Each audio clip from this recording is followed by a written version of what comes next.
आज 2 दिवसापूर्वी राज्याचं अर्थसंकल्पीय अधिवेशन पार पडल्यानंतर माननीय मंत्री महोदयांना मी भेटून विनंती केली होती की आपण मावळ तालुक्यातील लोणावळा आणि काणे वडगाव मावळ या ठिकाणच्या दोन्ही उपजिल्हा रुग्णालयाला आपण भेट द्यावी। ते मला सातत्यानं सांगत होते की सुनील, मी तुझे हॉस्पिटल पाहिलेत पण ते प्रत्यक्षात पाहिलं नव्हतं, मला यायचे पाहिला। सरकारी हॉस्पिटल चांगल्या पद्धतीने असले पाहिजे त्याकरता मी आग्रही आहे। आणि खरोखर मला आंबेडकर साहेबांचं देखील मनापासून कौतुक करावंसं वाटतं। एक डायमॅनिक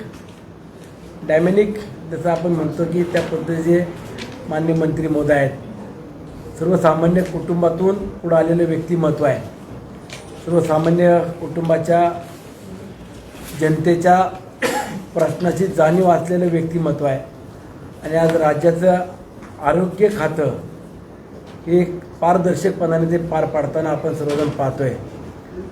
माननीय मंत्री महोदय, मी तुमच्या तोंडावरती कधी स्तुती केली नाही, परंतु मी आवर्जून सांगतो की शिवसेनेच्या मंत्रिमंडळातले माझे आवडते मंत्री कोण आहेत तर ते आंबेडकर साहेब आहेत आणि त्याच पद्धतीनं सामंत साहेब। हे दोन मंत्र्यांना मात्र मी नक्कीच माझे आवडते मंत्री म्हणून मी कायम त्यांच्याकडे हक्काने जातो। आणि तेही कधी मी मंत्री आहे असं त्यांना कधीच आविर्भाव कधी मला पाहायला मिळाला नाही। एक मैत्रीचं मित्रत्वाचे नात्यासारखे जपणारी मंडळी आहेत। तर माझ्या ग्रामीण भागातल्या जनतेसाठी तुम्ही या ठिकाणी आलात। आगामी काळात या हॉस्पिटलच्या काही सुविधेच्या बाबतीत आपल्या सर्व प्रशासकीय टीमनं किंवा डॉक्टर्सनी माझ्या सहकाऱ्यांनी ज्या काही सूचना केल्यात त्यामध्ये काही बदल आपल्याला करावे लागले किंवा काही पदभरती करावी लागेल याकरता देखील आपण तो काही सकारात्मक आम्हाला प्रतिसाद दिला त्याबद्दल मी आपले मनापासून आभार व्यक्त करतो।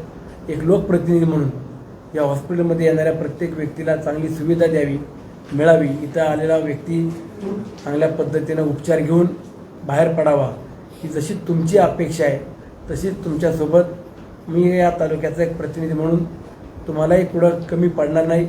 आरोग्याच्या सुविधेमध्ये तुम्हाला या तालुक्यातनं खूप चांगला रिझल्ट देण्याची जबाबदारी माझी देखील असेल एवढंच तुम्हाला आश्वासित करतो। पुन्हा एकदा आज आपण या ठिकाणी आवर्जून आलात, मी मनापासून माझ्या सर्व मावळच्या जनतेच्या वतीनं, सर्व इथल्या अधिकारी, स्टाफ, डॉक्टर्स, लोकप्रतिनिधींच्या वतीनं स्वागत करतो। धन्यवाद।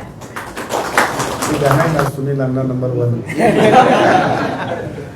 म्हणजे खरं तर आजच्या या भेटीच्या निमित्ताने मी पहिल्यांदा आमदार साहेबांचं अभिनंदन करतो की ज्या पद्धतीचं इन्फ्रास्ट्रक्चर इथं उभा केलं आणि त्याच्यामध्ये त्यांनी स्वतः सहभाग घेतला त्यामुळे ते चांगलं झालं।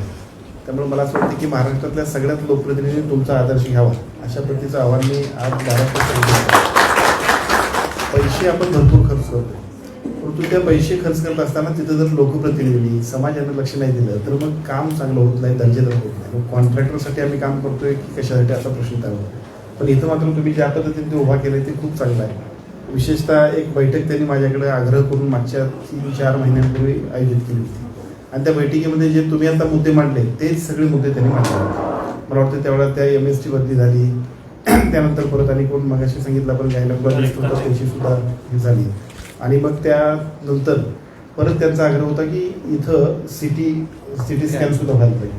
आणि मग त्यावेळेला त्यांनी एक सांगितलेलं मला आठवतंय, म्हणूनच मी खरं म्हणजे आलो, ते म्हणते की सगळे इन्फ्रास्ट्रक्चर आहे त्याच्यामध्ये मी माझी सुद्धा टीम दिली, काही CSR मधून दिली आणि त्याच्या माध्यमातून सुद्धा आम्ही ते सगळं चालवतो। आता असं कधी होत नाही, लोकप्रतिनिधी एवढा म्हणजे बदलमोड करून अशा पद्धतीने इन्फ्रास्ट्रक्चरमध्ये आपले सगळे यंत्रणा उभा करते असं होत नाही आणि त्यामुळे ते बघावं हा सुद्धा उद्देश आजच्या येण्यामागे होता। मी मनापासून सन्माननीय आमदार साहेबांचं या निमित्तानं सार्वजनिक आरोग्य विभागाच्या वतीनं मी अभिनंदन करतो की अशा पद्धतीने प्रत्येकानं सहभाग केला।